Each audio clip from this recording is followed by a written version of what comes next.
الحمد لله وكفى وسلام على عباده الذين اصطفى أما بعد فأعوذ بالله من الشيطان الرجيم بسم الله الرحمن الرحيم يا أيها الذين آمنوا توبوا إلى الله توبة نصوحا وقال النبي صلى الله عليه وسلم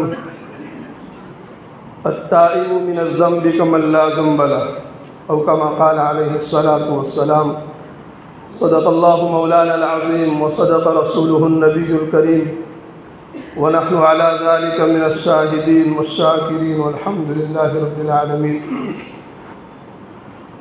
قابل احترام ایمانی بھائیوں،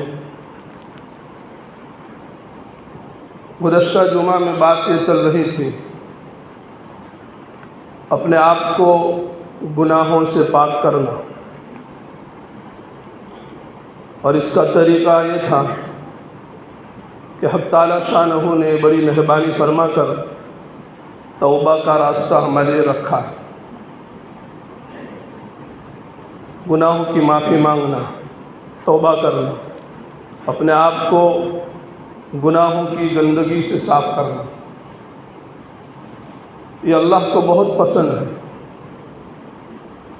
اللہ اپنے بندے کی توبہ سے کتنا خوش ہوتا ہے، اس کے اوپر میں نے حدیث کی روشنی میں یہ واقعہ بھی بیان کیا تھا مثال دے کر کے۔ ایمان والے کا مقصد ہر وقت اللہ کی رضا ہونی چاہیے، اور دنیا کے اندر ایمان والوں کی کامیابی یہ ہے کہ اس کو ہر اس کام کے کرنے کی توفیق مل جاوے جس سے اس کا رب راضی ہوتا ہے، اور ہر اس کام سے بچنے کی توفیق مل جاوے جس سے اس کا خالق اور مالک ناراض ہوتا ہے۔ یہ دنیا کی کامیابی ہے۔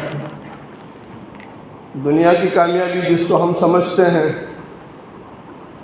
جس کا بنگلہ بن جاوے، جس کی گاڑی ہو جاوے، جس کا کاروبار اچھا ہو جاوے، چاہے زندگی میں اللہ کے احکام نہ ہو، فرائض نہ ہو، ہم اس کو کامیابی سمجھتے ہیں۔ دنیا کی کامیابی یہ نہیں ہے۔ اگر کامیابی یہی ہے تو پھر اللہ کے نافرمان کو دیکھو، ہم سے زیادہ عیش و عشرت میں ہیں، ہم سے زیادہ اچھے اچھے بنگلے ان کے پاس ہیں، کاریں ان کے پاس ہیں، کاروبار ہیں، ساری چیزیں ہیں، لیکن یہ کامیابی نہیں ہے۔ کامیابی ایمان والوں کی دنیا میں یہ ہے کہ ایمان والوں کو ہدایت کے راستے کے اوپر چلنے کی توفیق مل جائے، نیک اعمال کے کرنے کی توفیق مل جائے، جنت میں لے جانے والے اعمال کے کرنے کی توفیق مل جائے، اور جہنم میں لے جانے والے اعمال سے بچنے کی توفیق مل جائے۔ یہ دنیا کی کامیابی ہے۔ اسی لیے اللہ پاک نے اپنے بندوں کے لیے توبہ کا راستہ رکھا کہ اگر کوئی بندہ نادانی کی وجہ سے، جہالت کی وجہ سے اور انجام بد سے بے خبر ہونے کی وجہ سے کوئی غلطی اور گناہ کر بیٹھے جس کی وجہ سے اس کا رب اس سے ناراض ہو جائے، اور پھر وہ بندہ اپنے آپ کو صحیح راستے پر لانے کی کوشش کرے، تو اس کے لیے اللہ پاک نے یہ توبہ کا راستہ رکھا۔ اس لیے اسلام میں مایوسی نہیں ہے، نا امیدی نہیں ہے، مایوسی کو کفر کہا۔ دیکھو، مایوس ہو جانا یہ بھی اچھا نہیں ہے، اور نڈر ہو جانا یہ بھی اچھا نہیں ہے۔ گناہوں کے اوپر اپنے آپ کو جمع کر کے رکھنا، گناہوں کے اوپر اصرار کرنا، مستقیم رہنا، یہ بھی اچھی چیز نہیں ہے۔ اور اگر خدا نخواستہ گناہوں ہو گئے، نافرمانی ہو گئی، تو نا امید ہو جانا یہ بھی اچھی چیز نہیں۔ اس لیے حدیث میں آتا ہے کہ ایمان والا جو ہے بین الخوف والرجاء، خوف اور امید کے درمیان میں رہتا ہے۔ اللہ کی ذات سے امید بھی ہو اور اللہ کے عذاب کا ڈر بھی ہو۔ اللہ کی پکڑ بہت سخت ہے، اس کا خوف بھی اس کو ہونا چاہیے، اور اللہ کے وعدوں کے اوپر اس کو یقین بھی ہونا چاہیے۔ دنیا کے معاملے میں تو ہر انسان کہتا ہے اسباب اختیار کرنے چاہیے، ہاتھ پیر مارنے پڑتے ہیں تو کچھ ہوتا ہے، اس کے بغیر کچھ نہیں ہوتا ہے، دنیا کے معاملے میں کہتے ہیں۔ لیکن جہاں دین کا معاملہ، آخرت کا معاملہ آتا ہے تو کہتے ہیں اللہ غفور الرحیم ہے، معاف کرنے والا ہے۔ میرے بزرگوں اور دوستوں، میں اللہ کا صحیح پیغام آپ کو پہنچاتا ہوں اللہ کے گھر میں بیٹھ کر۔ یہ شیطان کا بہت بڑا دھوکہ ہے۔ پورا قرآن واقعات سے بھرا پڑا ہے۔ جہاں جہاں اللہ پاک نے جنت کا تذکرہ کیا وہاں جہنم کا بھی تذکرہ کیا ہے۔ جہاں اللہ پاک نے اپنی نعمتوں کو بیان کیا ہے وہاں اللہ پاک نے اپنے عذاب کو بھی بیان کیا ہے۔ کہیں آپ کو ایسا نہیں ملے گا کہ عذاب ہی عذاب کا ذکر ہو، یا کہیں آپ کو ایسا نہیں ملے گا کہ نعمت ہی نعمت کا ذکر ہو۔ بین الخوف والرجا، دونوں چیزوں کو مد نظر رکھتے ہوئے ایمان والا اپنی زندگی گزارتا ہے۔ اس لیے بزرگوں اور دوستوں، اس وقت اپنے خالق کو، اپنے مالک کو، اپنے پروردگار کو راضی کرنا بہت ضروری ہے۔ ہمارا پروردگار، ہمارا پیدا کرنے والا، ہمارا پالنہار ہم سے روٹھ چکا ہے۔ یہ دنیا کے حالات ہم کو یہ بتا رہے ہیں، اور سارے مسائل کا حل اللہ کی رضا کے اندر ہے۔ جب بندہ اپنے پروردگار کو راضی کر لیتا ہے اس کے مسائل حل ہو جاتے ہیں۔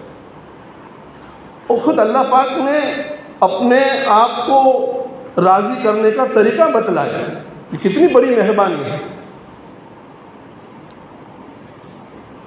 آج مخلوق کو راضی کرنے کی فکر میں پڑی ہوئی ہے۔ جو چیز ہمارے اختیار میں نہیں، جس کو راضی کرنا ہمارے ہاتھ میں، ہمارے بس میں نہیں ہے، اس کو راضی کرنے کی فکر میں پڑے، اور جس کو راضی کرنا ہمارے بس میں اور ہمارے اختیار میں ہے اس کو راضی کرنے کی کوئی فکر نہیں کرتا۔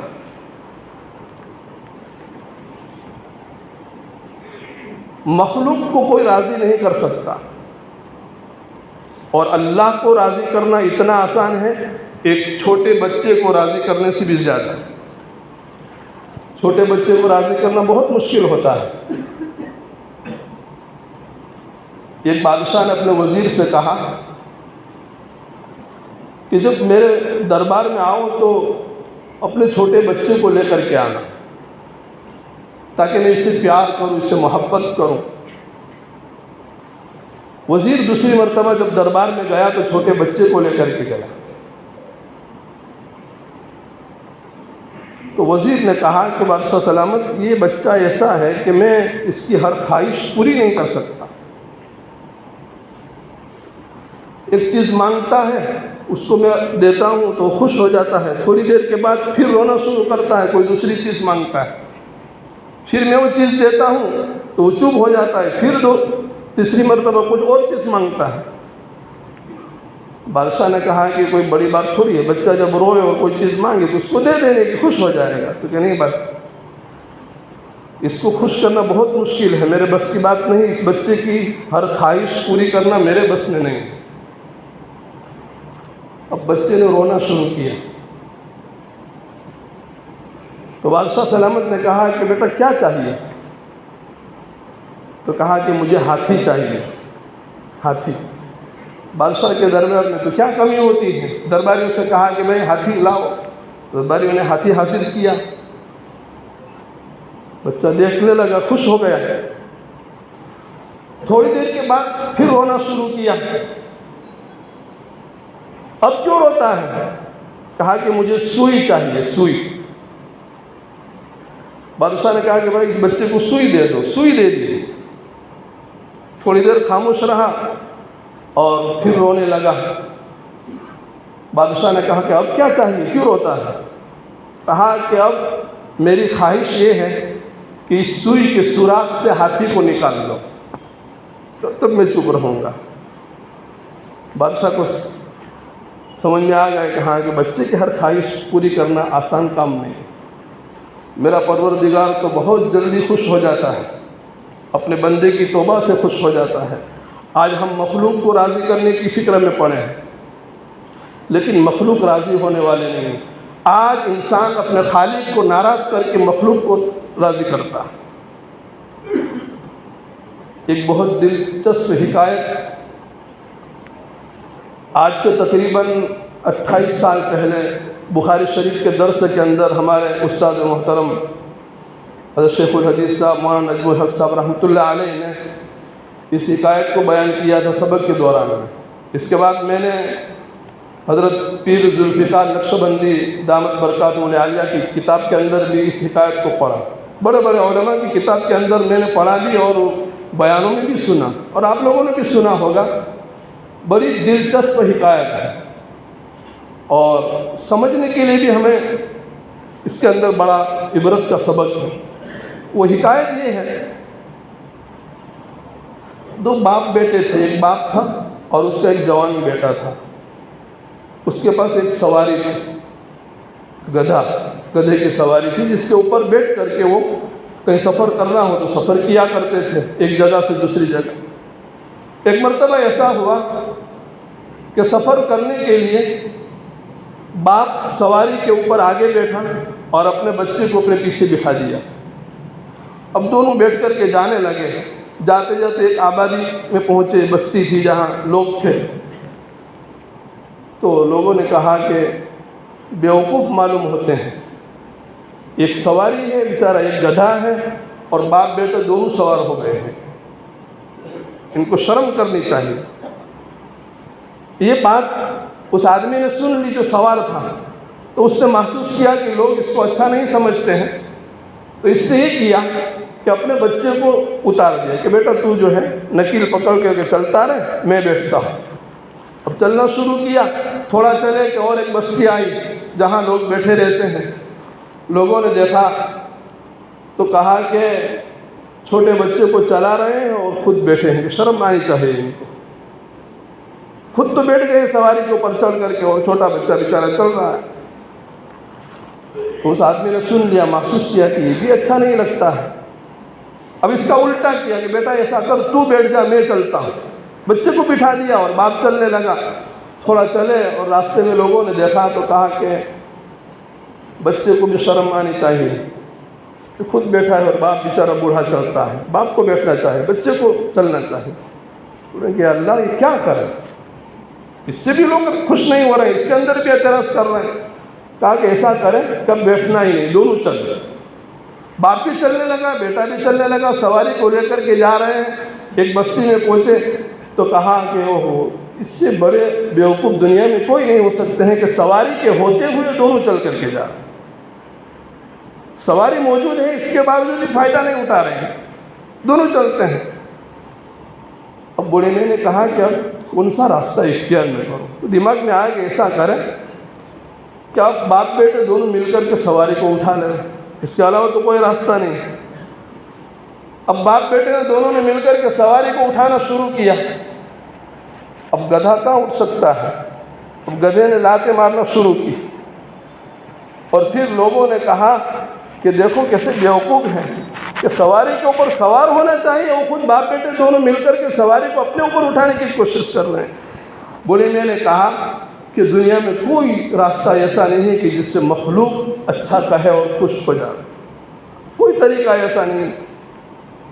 میرے بزرگوں اور دوستوں، اس حکایت میں ہمیں سمجھنے کی بات یہ کہ آج ہمارے پروردگار جس نے اپنے بندوں کو یوں کہا کہ تم توبہ کرو، سچی اور پکی دل سے توبہ کر لو، میں تمہارے سارے گناہوں کو معاف فرما دوں گا اور میں تم سے خوش ہو جاؤں گا، تمہیں جنت عطا کر دوں گا۔ آپ اس کو خوش نہیں کر رہے ہیں۔ حضرت امیر معاویہ رضی اللہ تعالیٰ عنہ نے حضرت عائشہ صدیقہ رضی اللہ تعالیٰ عنہ ام المؤمنین کو خط لکھا، اور اس میں ایک بات لکھی کہ آپ سارے ایمان والوں کی ماں ہیں، دنیا میں جتنے بھی ایمان والے ہیں سب کی آپ ماں ہیں، آپ کوئی مجھے نصیحت کیجیے۔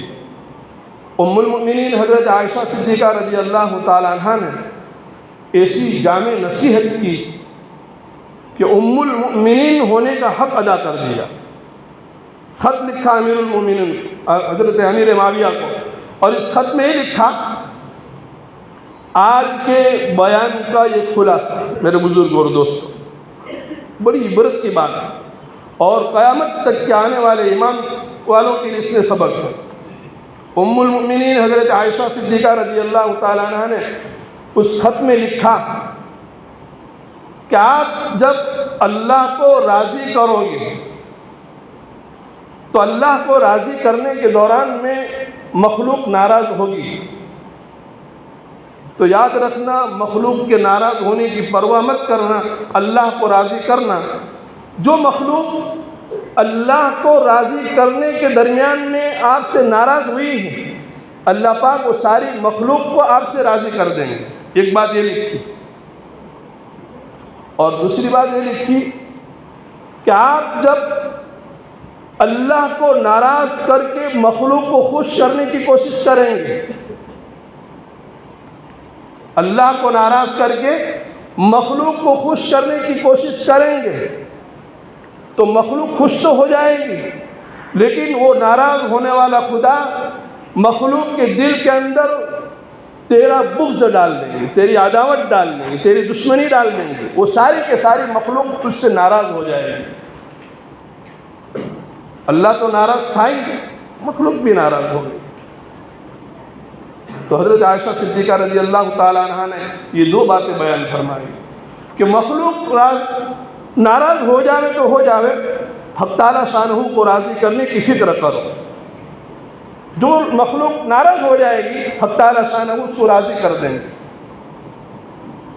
اور اگر تم نے ایسا نہیں کیا اور اللہ کو ناراض کر کے مخلوق کو راضی کیا، وقتی طور پر مخلوق راضی ہو جائے گی، لیکن مخلوق کے دل کے اندر اللہ پاک عداوت ڈال دیں گے، دشمنی ڈال دیں گے، نہ رہا اللہ نہ رہی مخلوق، سارے کے دل اللہ کے پاس، اللہ کے قبضے میں ہے۔ میرے بزرگ اور دوستو، سچی اور پکی توبہ کر لو۔ اللہ کے نبی جناب محمد رسول اللہ صلی اللہ علیہ وسلم نے فرمایا کہ ایمان والا جب گناہ کرتا ہے، کوئی نافرمانی کرتا ہے، اس کے دل کے اوپر کالا نشان لگ جاتا ہے، ایک کالا دبا لگ جاتا ہے، اس لیے کہ دل جو ہے نا ایک گوشت کی بوٹی ہے، گوشت کا لوتھڑا ہے، اللہ پاک نے پاک بنایا ہے، صاف شفاف بنایا ہے۔ بندہ جب نافرمانی کرتا ہے، گناہ کرتا ہے تو دل کے اوپر کالا نشان لگ جاتا ہے۔ تو اللہ کے نبی حضرت محمد الرسول اللہ صلی اللہ علیہ وسلم نے اس کالے نشان کو ختم کرنے کا طریقہ یہ بتلایا کہ نافرمانی کے بعد انسان جب توبہ کر لیتا ہے وہ کالا نشان ختم ہو جاتا ہے، لیکن توبہ نہیں کی اور دوسری مرتبہ نافرمانی کی، گناہ کیا، پھر کالا نشان ہو جاتا ہے۔ پھر اگر توبہ نہیں کی اور گناہ کرتا رہا تو وہ نشان لگتے رہیں گے، ہوتے ہوتے پورا دل کالا ہو جاتا ہے، سخت ہو جاتا ہے، اور پھر اس دل کے اندر کوئی اچھی بات اترتی نہیں ہے۔ وہ دل نور اور ظلمت کے درمیان میں فیصلہ نہیں کر سکتا ہے، اس کو اچھا اچھا نظر نہیں آتا، اس کو برا برا نظر نہیں آتا۔ بعض مطلب ہوتا ہے نا انسان کا دل، قرآن نے اس کا منظر کھینچا ہے، ثم قست قلوبكم من بعد ذلك فهي كالحجارة او اشد قسوة۔ پتھر بھی ایسے ہوتے ہیں، پتھر کی تین قسمیں بیان کی کہ بعض پتھر تو وہ ہوتے ہیں کہ جو پھٹتے ہیں اور اس کے اندر سے نہریں جاری ہوتی ہیں اور ہزاروں لوگ اس سے فائدہ اٹھاتے ہیں۔ بعض پتھر کم درجے کے ہوتے ہیں، پھٹتے ہیں لیکن زیادہ پانی نہیں نکلتا، تھوڑا پانی نکلتا ہے، اور بعض پتھر ایسے ہوتے ہیں کہ جو سخت ہوتے ہیں، پھٹتے تو نہیں ہیں لیکن اللہ کے خوف سے لڑک جاتے ہیں، اپنی جگہ چھوڑ دیتے ہیں، ایک جگہ سے دوسری جگہ منتقل ہو جاتے ہیں۔ لیکن انسان کا دل جب سخت ہو جاتا ہے گناہوں کی وجہ سے، نافرمانی کی وجہ سے، تو پتھر سے زیادہ سخت ہو جاتا ہے، پھر اس کے دل کے اندر کوئی حق بات بیٹھتی نہیں ہے، حق بات کے قبول کرنے کی اس کے اندر صلاحیت باقی نہیں رہتی۔ اس سے میرے بزرگ اور دوستو، حق تعالیٰ شانہ نے ہمیں یہ بہت بہترین راستہ دیا ہے توبہ کا۔ میں نے گزشتہ جمعہ میں کہا تھا نا کہ اصول اور ضابطے کے مطابق تو ہونا یہ چاہیے تھا کہ جو اچھے کام کرے اس کے لیے جنت ہے اور جو برے کام کرے گے اس کے جہنم ہے۔ لیکن حق تعالیٰ شانہ نے ایک راستہ توبہ کا رکھا کہ اگر میرا کوئی بندہ نادانی کی وجہ سے، غفلت کی وجہ سے، جہالت کی وجہ سے، انجام بد سے بے خبر ہونے کی وجہ سے کوئی نافرمانی کر بیٹھے اور پھر اس کے دل کے اندر ندامت پیدا ہو اور پھر اپنے آپ کو سدھارنا چاہے، سنوارنا چاہے، تو حق تعالیٰ شانہ نے اس کے لیے توبہ کا راستہ رکھا۔ توبہ کیا ہے؟ جس گناہ کے اندر ہم مبتلا ہیں اس گناہ کو چھوڑ دیں۔ ہر انسان اپنے بارے میں جانتا ہے مجھ سے کیا نافرمانی ہو رہی ہے، کون سے گناہ ہو رہے ہیں، اس گناہ کو چھوڑ دیں۔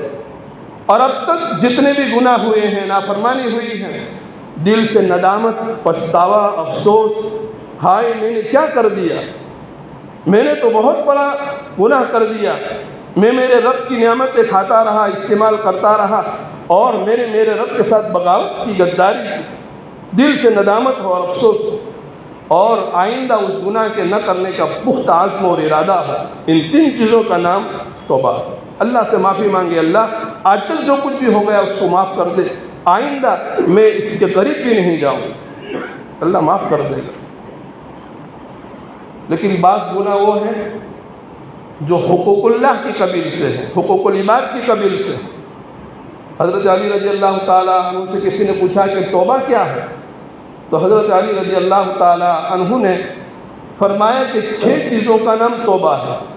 3 چیزیں تو یہی بیان فرمائی کہ گناہ کو چھوڑ دیا جائے، گناہ ہونے پر ندامت ہو اور آئندہ نہ کرنے کا پختہ عزم اور ارادہ ہو، اور 3 چیزیں حضرت علی نے اور فرمائی کہ اللہ کے جو فرائض اور واجبات اب تک چھوٹے ہیں اس کی قضا کرنا شروع کر دے۔ نماز چھوڑنا ایک مستقل گناہ ہے، توبہ سے نماز چھوڑنے کا گناہ معاف ہو جائے گا، لیکن جو نماز چھوٹی ہے اس کی قضا تو بندے کے ذمہ لازم ہے۔ تو حضرت علی نے فرمایا کہ جو واجبات اور فرائض اب تک چھوڑے ہیں اس کی قضا شروع کر دے۔ نمبر 2 کے اوپر حضرت علی نے فرمایا کہ بندوں کے حقوق میں اگر کسی کا مال ہڑپ کیا ہے، مال چھینا ہے، تو اس کو واپس کر دے، اس کو لوٹا دے۔ کسی کے اوپر ظلم زیادتی کی ہے، کسی کو مارا ہے، کسی کو تکلیف پہنچائی ہے، اس سے معافی مانگ لے۔ یہ 5 چیزیں ہوئی، 3 وہ اور 1 2، اور 6ٹھی چیز حضرت علی رضی اللہ تعالیٰ عنہ نے فرمائی کہ اب تک اپنے آپ کو اللہ کی نافرمانی کرتے ہوئے دیکھا ہے، آئندہ اللہ کا فرما بردار اور اللہ کی اطاعت کرتے ہوئے اپنے آپ کو دیکھ لے۔ یہ 6ٹھی چیز حضرت علی نے فرمائی۔ ان 6 چیزوں کا نام توبہ ہے۔ اللہ پاک ہم تمام کو سچی اور پکی توبہ کرنے کی توفیق نصیب فرما، کہی ہوئی باتوں کے اوپر عمل کرنے کی توفیق نصیب فرما۔ میرے بزرگ اور دوستوں، ہم کب تک سنتے رہیں گے؟ اپنے آپ کے اندر تبدیلی پیدا کرنے کا کچھ عزم اور ارادہ کرو، اپنے آپ کے اندر کچھ تبدیلی اور بدلاؤ لانے کا کچھ ارادہ کرو، اللہ کی طرف رجوع ہو کر اپنے گناہوں سے پاک صاف ہو کر کے اپنے اللہ کو منا لو۔ انشاءاللہ بہت سارے مسائل حل ہوتے ہوئے آپ کو نظر آئیں گے۔ اللہ عمل کرنے کی توفیق عطا فرمائے۔ دوسری بات، جیسا کہ گزشتہ جمعہ میں بھی کہی تھی، یہ فارم بھرنے کا جو سلسلہ ہے ووٹر لسٹ کے اندر نام درج کرانے کا، میرے بھائیوں یہ کوئی غفلت کی چیز نہیں ہے۔ غفلت ہر کام میں بری چیز ہے، دنیا کا کام ہو یا دین کا کام ہو، کوئی بھی کام ہو، غفلت اچھی چیز نہیں ہے۔ اتنا سب ہونے کے باوجود بھی اب تک بہت سارے لوگ ایسے ہیں کہ اس چیز سے بالکل غافل ہیں، بے خبر ہے، اس کو کچھ پتہ نہیں ہے کیا ہے۔ بہت ضروری ہے، ہم ہندوستانی ہیں، ہندوستان ہمارا ملک ہے، ہمارے باپ دادا ہندوستان کے اندر پیدا ہوئے اور ہندوستان ہی کی زمین کے اندر ہمارے باپ دادا مدفون ہیں، اور ہم بھی ہندوستانی ہیں، یہ ہمارا ملک ہے، اور ہندوستان کی زمین کے ایک ایک ذرہ کے اندر ہمارا خون موجود ہے، ہمارا حصہ ہے، ہمارا حق ہے۔ اس سے کوئی ناواقف نہیں، سب جانتے ہیں۔ اس وقت ہم سے جو مطالبہ ہے وہ ووٹر لسٹ کے اندر ہمارا نام ہے یا نہیں، ہونا ہی چاہیے۔ ہم ہندوستانی ہیں، ہمارا یہ ملک ہے، ہمارے باپ دادا یہاں پیدا ہوئے ہیں، ہم یہاں پیدا ہوئے ہیں، سارے ڈاکیومنٹ ہمارے ہونے ہی چاہیے، اور اگر خدا نخواست نہیں ہے تو اس کا مطلب ہرگز یہ نہیں ہے کہ ہم ہندوستانی نہیں ہیں، یہ بھی نہیں ہے۔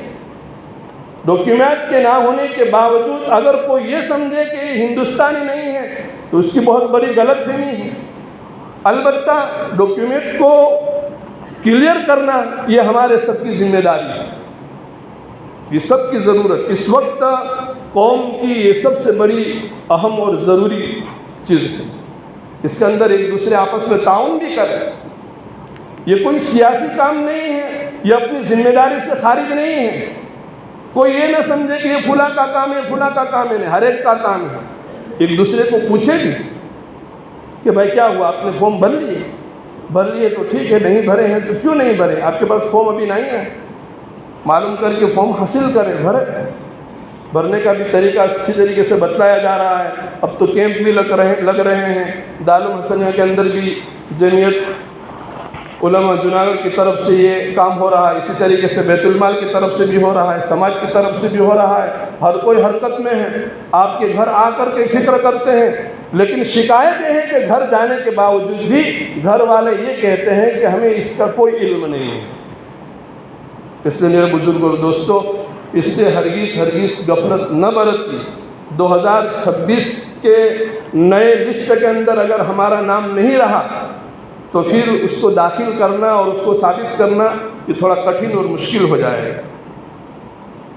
اس لیے بہت ضروری ہے اپنا آپ کو اس کے اندر تیار کرنا، فارم بھرنا، اور اگر ہمیں کچھ پتہ نہیں چلتا ہے تو جاننے والے بہت موجود ہیں، ان کے پاس چلے جائیں اور یہ کام ضرور کریں۔ جنم تاریخ لکھنے کا جو سب سے پہلا کھانا ہے، اس کے اندر ایک بات یاد رکھیں، ہماری جنم تاریخ کا جو داخلہ ہے اس کے اندر جو ہماری صحیح جنم تاریخ ہے اسی کو آپ لکھیے۔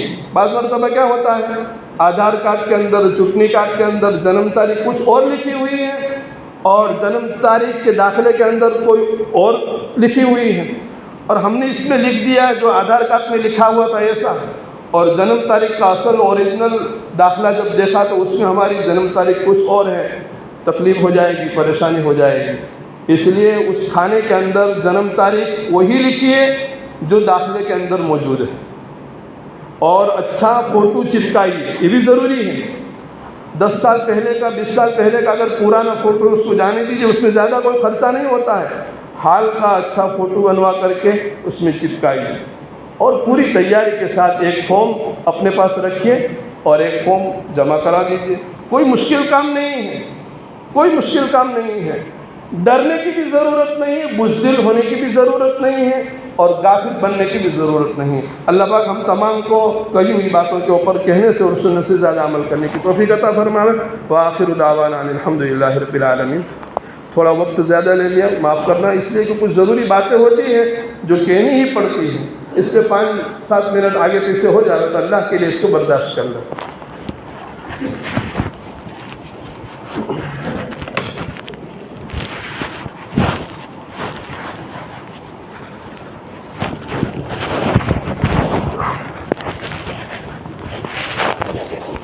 محمد نے دے دیا۔